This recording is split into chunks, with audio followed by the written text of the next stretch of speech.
साथियों नमस्कार। आप सभी का आपके अपने YouTube चैनल अपनी देव एकेडमी में स्वागत है। जैसा कि आप सभी जानते हैं, हम लोग BPSC Bihar public service commission, Uttar Pradesh लोक सेवा आयोग, आरओ एआरओ इन सभी भर्ती परीक्षाओं को लेकर के, इसके अलावा रेलवे, एसएससी है ना, बिहार पुलिस, इन सभी भर्ती परीक्षाओं में एक टॉपिक आपका आता है भारतीय राष्ट्रीय आंदोलन। भारतीय राष्ट्रीय आंदोलन का हमने लगभग 4 पार्ट पढ़ लिया है, 4 या 5 पार्ट पढ़ लिया है। ये आपका 6वां पार्ट है और भारतीय राष्ट्रीय आंदोलन में हम लोग पहुंचे हैं मुस्लिम लीग वाले टॉपिक पे। किसकी हम लोग बात कर रहे हैं? मुस्लिम लीग की स्थापना। जी हाँ दोस्तों, आ गए हैं हम लोग मुस्लिम लीग की स्थापना। सबसे पहले ये बात समझिए क्या है मुस्लिम लीग की स्थापना कब हो रही है? 1906 ईस्वी में हो रही है। सलीमुल्लाह खां और आगा खां के नेतृत्व में हो रही है। मुस्लिम लीग की स्थापना के पीछे लॉजिक क्या है? जो भारतीय राष्ट्रीय कांग्रेस पार्टी थी, उसी कांग्रेस की प्रतिस्पर्धा में एक नई पार्टी बन रही है। ध्यान से बात को समझना। कांग्रेस की प्रतिस्पर्धा में एक नई पार्टी बन रही है, उसका नाम ही क्या था? मुस्लिम लीग। और धीरे धीरे जनता को यह बताने का प्रयास किया गया कि मुस्लिम लीग स्पेशली मुस्लिम हितैषी है और कांग्रेस पार्टी स्पेशली जो है हिंदू हितैषी है। जनता को यह मैसेज दिया गया। इससे क्या हुआ कि जो मुस्लिम वर्ग था वो मुस्लिम लीग से जुड़ना शुरू कर दिया। ऐसा नहीं है कि कांग्रेस में हर हिंदू ही था या हर मुस्लिम था, ऐसा नहीं है। लेकिन मुस्लिम लीग पार्टी में 99% मुस्लिम ही सक्रिय हुए और ये स्पेशली मुस्लिमों की बात करने लगी। इसी तथ्य को ध्यान में रख करके 1906 के आसपास मुस्लिमों का एक शिष्टमंडल क्या करता है? मिंटो द्वितीय से मिलता है और उनसे ये कहता है कि भैया हमारी संख्या कम है, हमें अलग निर्वाचक क्षेत्र मताधिकार की व्यवस्था की जाए, यानी हमारे वोट के मत का मूल्य अलग हो, है ना, हमको अलग से स्पेशली सुविधाएं दी जाए। अच्छा, उस समय क्या होता है, इनकी बात को उन्होंने मान लिया कि हाँ ठीक है, आपकी बात मानी जाएगी। कारण क्या हुआ? जब 1909 का अधिनियम आता है तो ऑफिशियली तौर पर मुस्लिमों के लिए पूरी अलग से व्यवस्था कर दी गई। यानी कि अब उनकी नीतियां ये हो गई, बांटो और राज्य करो। बांटो और राज्य करो की नीति व्यक्ति के तौर पे लॉर्ड कर्जन ने अपनाई, लेकिन नियम के तौर पे आप देखोगे तो 1909 का अधिनियम क्या कहता है? बांटो और राज्य करो की नीति अपनाई। फिर मुस्लिम लीग धीरे धीरे कई सम्मेलन करेगी, कई संगठन करेगी। अंततः मुस्लिम लीग यह घोषणा कर देगी कि मुझे भारत के एक और टुकड़े के रूप में एक नया प्रांत चाहिए, उसका नाम क्या होगा? पाकिस्तान। इसकी पूरी की भूमिका आइए हम लोग विधिवत समझते हैं। देखिए आइए समझते हैं।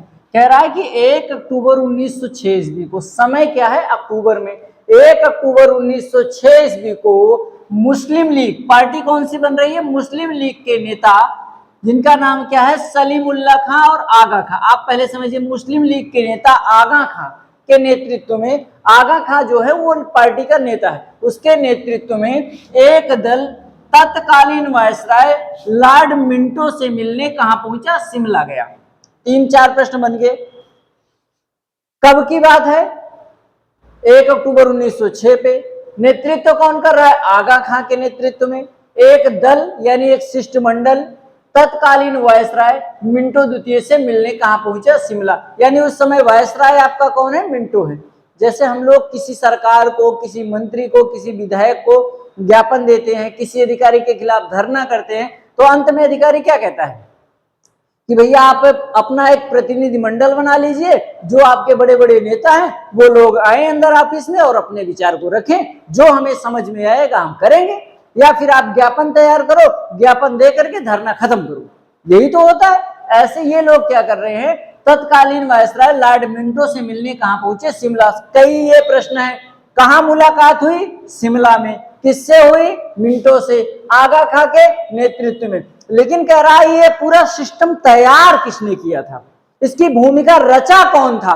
तो कह रहा है कि उस जमाने में अलीगढ़ कॉलेज के प्रिंसिपल जो थे आर्चबोल्ड, अलीगढ़ कॉलेज के प्रिंसिपल आर्चबोल्ड क्या थे? इस प्रतिनिधि मंडल के जनक थे।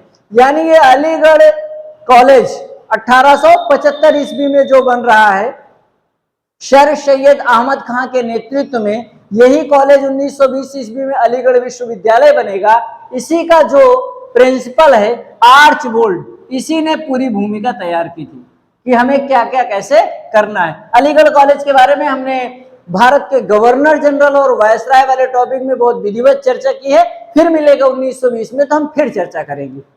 आगे आइए, फिर कह रहा है इस प्रतिनिधि मंडल में ने क्या किया, ये इस प्रतिनिधि मंडल ने वायसराय से अनुरोध किया। क्या किया कि भैया हमको प्रांतों में, प्रांत का मतलब समझ रहे हो, राज्य में, जैसे इस समय आप प्रांत का मतलब समझें कि विधायकी का चुनाव है ना, विधानसभा के चुनाव, केंद्रीय चुनाव, यानी विधायकी के अलावा ये आप केंद्र के चुनाव में जाओगे तो मुख्यमंत्री के चुनाव में, प्रधानमंत्री के चुनाव में, यहां से कौन चुना जाएगा, आपका मुख्यमंत्री, यहां से कौन चुना जाएगा, प्रधानमंत्री।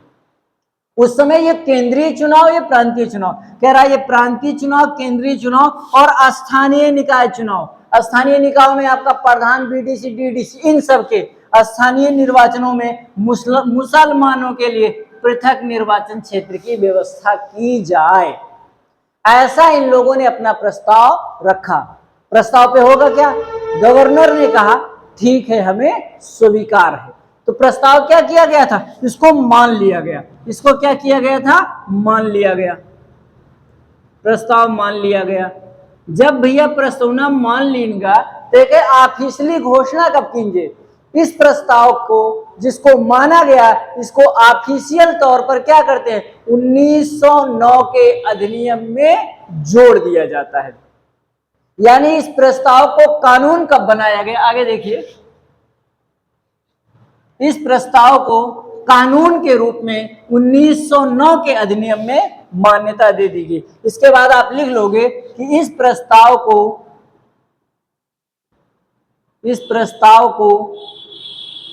कानून के रूप में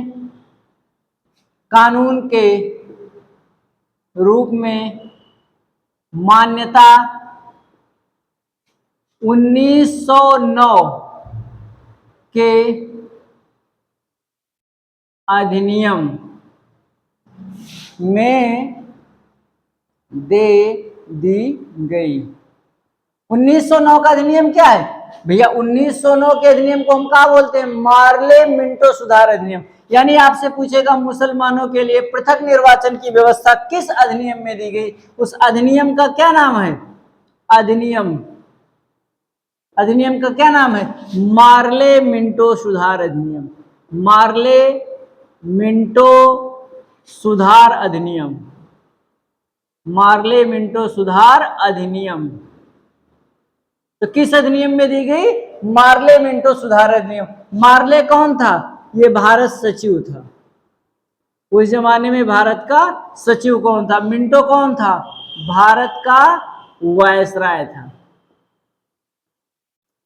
है ना। इसके जमाने में क्या करते हैं, मुसलमानों के लिए पृथक निर्वाचन क्षेत्र की बात को मान लिया गया। आगे आइए देखते हैं, देखिए होता क्या है कि भाई मुस्लिम लीग की जो स्थापना हो रही, आप ये जान रहे हैं कि 1 अक्टूबर को 1906 को क्या होता है, एक शिष्टमंडल किससे मिलने जाता है, मिंटो द्वितीय से मिलने जाता है, अपनी अपनी बात को रखता है, ठीक है, उन्होंने मान ली उन लोगों की बात। तो कह रहा है इसके परिणाम स्वरूप जब उनकी बात मान ली गई तो मुस्लिम लीग के नेताओं ने ढाका के नवाब, ढाका बांग्लादेश आज वर्तमान ढाका है, ढाका के नवाब जो थे सलीमुल्लाह खां के नेतृत्व में, ये अक्टूबर है, अक्टूबर के बाद क्या आएगा, नवंबर, नवंबर के बाद क्या आएगा, दिसंबर, 30 दिसंबर 1906, तिथि याद कर लेना, 30 दिसंबर 1906 को ढाका में, कहां पर, ढाका में मुस्लिम लीग की स्थापना की। ध्यान देना, शिष्टमंडल जो उनसे मिलने गया है वो कब गया, 1906 में, और उनसे मिल करके आएगा तो 2 महीने बाद एक पार्टी बना लेगा वही शिष्टमंडल, और किसके नेतृत्व में, जो ढाका का नवाब है सलीमुल्लाह खां, उसका पूरा भरण पोषण करेगा, उसी की देख रेख और उसी की निगरानी में एक संगठन बन जाएगा, उसका क्या नाम है, मुस्लिम लीग। फिर आपसे एक प्रश्न पूछता है मुस्लिम लीग का संस्थापक कौन है, तो भैया सलीमुल्लाह खां, मुस्लिम लीग का संस्थापक कौन है? सलीमुल्लाह खां। और जो शिष्टमंडल मिलने गया था वो आगा खां के नेतृत्व में गया था। सलीमुल्लाह खां, इसी वजह से लिखा जाता है मुस्लिम लीग के संस्थापक सलीमुल्लाह खां, या फिर ऑब्लिक करके आगा खां लिख दिया जाता है। अगर सलीमुल्लाह खां विकल्प में नहीं है तब आप किसके साथ जाओगे? आगा खां के साथ। नहीं तो मुस्लिम लीग का संस्थापक सलीमुल्लाह खां। कांग्रेस का शिष्टमंडल जो मिलने गया उसका अध्यक्ष कौन था? आगा खां थे। उसके बाद जो ये मुस्लिम लीग पार्टी बनेगी इसका अध्यक्ष कौन है? वकार उल मुल्क। ध्यान देना, कौन है इसका अध्यक्ष? वकार उल मुल्क। तो मुस्लिम लीग का संस्थापक सलीमुल्लाह खां और मुस्लिम लीग का अध्यक्ष कौन बना? वकार उल मुल्क। पार्टी अपना 1907 का अधिवेशन करती है, फिर पार्टी 1908 का अधिवेशन करती है। 1908 का अधिवेशन पार्टी का होगा वो भैया कहां पे होगा? अमृतसर में करेंगे ये लोग। 1908 का अधिवेशन कहां करेंगे? अमृतसर में करेंगे। तो अमृतसर में भरे मंच से, अभी तक जो बात मिनटों के सामने रखे थे, अब वो भरे मंच से इन लोगों ने मांग की कि भैया हमको क्या चाहिए? पृथक निर्वाचक क्षेत्र और मताधिकार चाहिए। 1 साल बाद नियम आ रहा है, तुरंत उनकी बात को मान लिया गया। ये वही अंग्रेज लोग हैं जो स्वराज की प्राप्ति के लिए तो 1906 से मांग की जा रही है, तो 1907 में तो स्वराज इन लोगों ने नहीं दे दिया। 1905 में बंगाल विभाजन के विरोध में धरना हो रहा है कि बंग भंग आंदोलन हो रहा है, तब तो बंगाल विभाजन नहीं रद्द कर दिया। और मुस्लिमों ने एक छोटी सी मांग कर ली। छोटी सी मांग क्या, मुस्लिमों ने एक देश बांटो मांग कर ली कि हमें पृथक निर्वाचक क्षेत्र और मताधिकार चाहिए, तुरंत मान ली गई। इसी को कहते हैं बांटो और राज्य करो। इसी वजह से कहा गया 1909 का अधिनियम क्या है? बांटो और राज्य करो का अधिनियम है। और तुरंत 1909 के अधिनियम में इनकी इस बात को मान लिया गया। जब इनकी इस बात को मान लिया गया तब वो लोग आश्वस्त हो गए, अब तो गया काम से, अब तो भारत के टुकड़े होने से कोई नहीं बचा सकता। भारत अब 2 गुटों में बट ही जाएगा, एक मुस्लिम गुट और एक हिंदू गुट। इसी वजह से कहा जाता है फूट डालो शासन करो का अधिनियम कौन सा आया? 1909 का अधिनियम आया। इसके अलावा जैसे कांग्रेस का वार्षिक अधिवेशन होता था, वैसे मुस्लिम लीग के भी हर वर्ष वार्षिक अधिवेशन हो रहे हैं। आइए हम देखते हैं प्रमुख अधिवेशनों को। देखिए कांग्रेस के अधिवेशनों की 1906 में स्थापना के बाद 1907 में कांग्रेस का पहला अधिवेशन हो रहा है, पहला अधिवेशन हो रहा है। ऐसे हर साल कांग्रेस के अधिवेशन होंगे, तो वो क्रम आप मत याद करना कि पहल का है कि दूसर का है, कोई मतलब नहीं है। 1907 का जो अधिवेशन होता है वो कराची में हो रहा है। कराची आप समझते हो, वर्तमान पाकिस्तान वाला क्षेत्र कराची में हो रहा है। और इसकी अध्यक्षता कौन करेंगे? अहमद जी पीर भाई करेंगे। अच्छा, ये आंदोलन ये सही सलामत चल गया। उसके बाद 1908 का अधिवेशन हो रहा है ये अमृतसर में, और इसकी अध्यक्षता करेंगे सर सैयद अली इमाम। सैयद अली इमाम की ही तो अध्यक्षता में 1908 में क्या कहा गया कि भैया हमको पृथक निर्वाचक क्षेत्र एवं मताधिकार चाहिए। अभी पीछे हमने बताया ना, इसी अधिनियम में क्या किया गया? पृथक मताधिकार, पृथक मताधिकार की मांग की गई, मांग की गई। इतना ही नहीं, मुस्लिम लीग के लोगों ने अपनी एक नई शाखा लंदन में भी खोली। 1908 में एक नई शाखा कहां खोल दी? लंदन में खोल दी। और उसका अध्यक्ष किसको बनाया? अमीर अली। तो मुस्लिम लीग की लंदन में शाखा कब खुल रही है? 1908 में खुल रही है। और किसकी अध्यक्षता में खुल रही है? अमीर अली की अध्यक्षता में खुल रही है। आगे आइए तीसरा, फिर उसके बाद 10, 11, 12 उतने इंपॉर्टेंट नहीं है। आते हैं हम लोग तीसरे पे।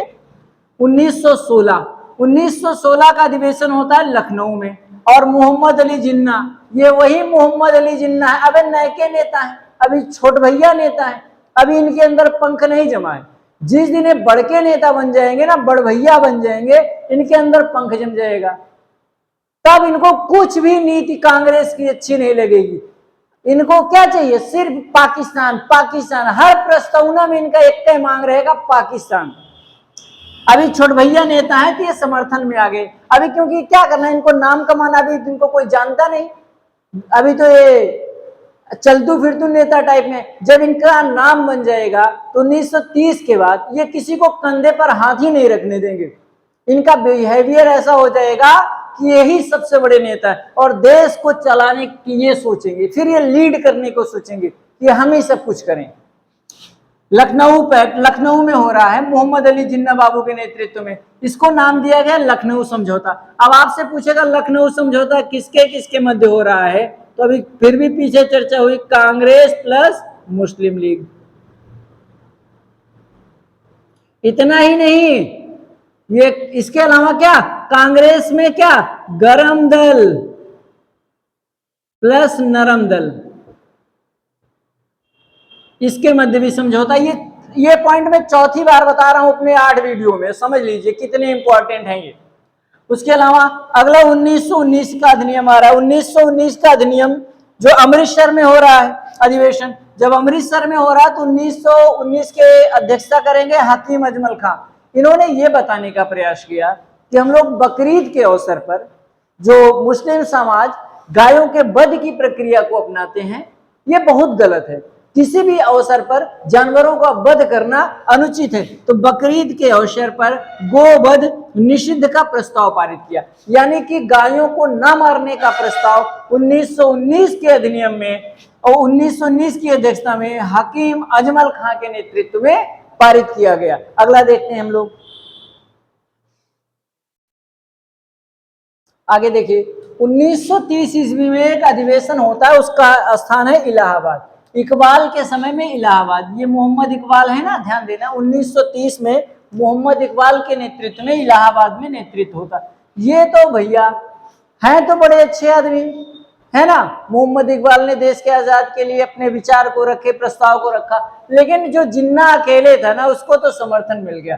मोहम्मद इकबाल के नेतृत्व में पृथक स्वतंत्र मुस्लिम राज्य का विचार प्रस्तुत कर दिया। बड़ा गजब का काम कर दिया, इतना गंदा काम कर दिया कि जो अभी तक जिन्ना दबा दबा रहता था ना, अब वो पर्दे के मंच से आ गया। जिन्ना एक नंबर का चोट्टा आदमी था, है ना, उसी ने पूरी भूमिका तैयार की थी।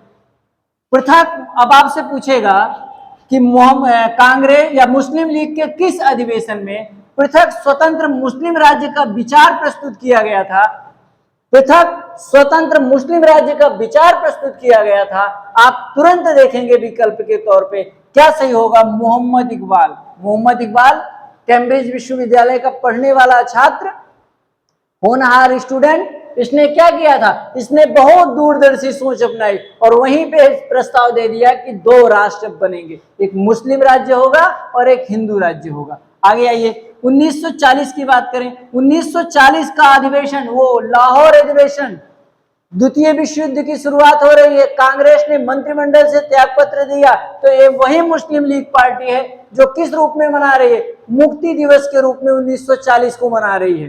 क्यों? क्योंकि कांग्रेस ने मंत्रिमंडल से त्याग पत्र दिया और मोहम्मद जिन्ना बाबू के नेतृत्व में 2 राष्ट्र सिद्धांत प्रतिपादन किया गया। पूरी उसकी रूपरेखा तैयार की गई कि 2 राष्ट्र कैसे बनेंगे, हमें कितना कितना चाहिए, इनको कितना कितना चाहिए, अपने आप में बांट भी लिया और राजा भी बन गया 1940 में ही, है ना। आगे आइए 1943 में कराची में अधिवेशन फिर होता है, जिन्ना ही अध्यक्षता करते हैं और अंततः उसने कहा क्या, बांटो और छोड़ो, हमें बांट दो भैया और छोड़ करके चले जाओ, हमें बांट दो और छोड़ करके चले जाओ का प्रस्ताव कांग्रेस के किस अधिवेशन में दिया गया था, वो मुस्लिम लीग के किस अधिवेशन में दिया गया, तो कराची अधिवेशन 1943। इसके अलावा कांग्रेस और इनके समर्थन के लिए ब्रिटिश सरकार द्वारा कई प्रस्ताव और कई योजनाएं आते रहेंगे। 1945 बीतेगा, 46 बीतेगा, संविधान सभा का गठन होगा, अंतरिम सरकार का गठन होगा, भारत को आजाद करने के लिए पूरी रूपरेखा तैयार होगी। उन सब में इसने व्यक्ति ने एक ही नारा लगा के रखा, हमें क्या चाहिए, अलग प्रांत चाहिए, हमें क्या चाहिए, अलग प्रांत चाहिए। अलग प्रांत की इसकी मांग जब तक इसने मनवा नहीं ली तब तक ये किसी भी ब्रिटिश सरकार के नियम को माना नहीं और अंततः ये क्या करता है, एक अलग प्रांत लेकर के ही रहता है। और उस प्रस्ताव में कहा गया कि मुस्लिमों के लिए हम अलग से एक प्रांत की व्यवस्था करेंगे और सारे मुस्लिमों को लेकर के हम कहाँ जाएंगे, पाकिस्तान क्षेत्र में रहेंगे। और पाकिस्तान शब्द की शुरुआत भी यहीं से, इससे पहले ही हो गई है। पाकिस्तान का फुल फॉर्म क्या है, आप लोग कमेंट बॉक्स में जो जानते हो बताएं, या फिर अभी हम ही बता दे रहे हैं पाकिस्तान का मतलब क्या है। ठीक, आगे देखते हैं, ये पूरी भूमिका तैयार करने में किसका रोल था, आपके मोहम्मद अली जिन्ना का था। अंततः पाकिस्तान एक स्वतंत्र देश बना और उसी के भारत के ही टुकड़े से एक स्वतंत्र देश बना और फिर अंततः 15 अगस्त 1947 को हम लोग आजाद हो गए। आगे देखिए, पाकिस्तान की बात करते हैं।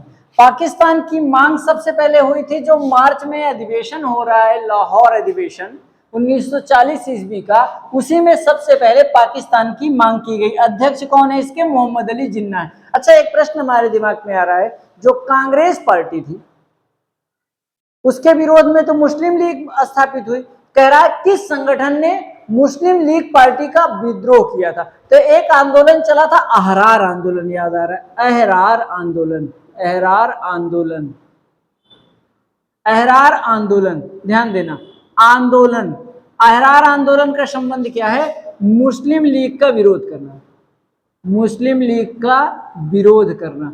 ये संगठन ये बता रहा था कि अगर आप नई पार्टी मुस्लिम लीग के नाम से बनाएंगे तो वैसे भी यूनिटी नहीं हो पाएगी और भारत में जो भी एकता है हिंदू और मुस्लिमों के मध्य, वो धीरे धीरे समाप्त हो जाएगी। अहरार आंदोलन का संबंध किससे है, मुस्लिम लीग के विरोध में।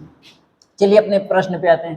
पाकिस्तान का प्रस्ताव किसने तैयार किया, पाकिस्तान प्रस्ताव का प्रारूप तैयार किया था सिकंदर हयात खान ने। ध्यान देना, पाकिस्तान प्रस्ताव का प्रारूप तैयार किया था सिकंदर हयात खान ने, और सभा में प्रस्तुत कौन किया था, फजलुल हक ने।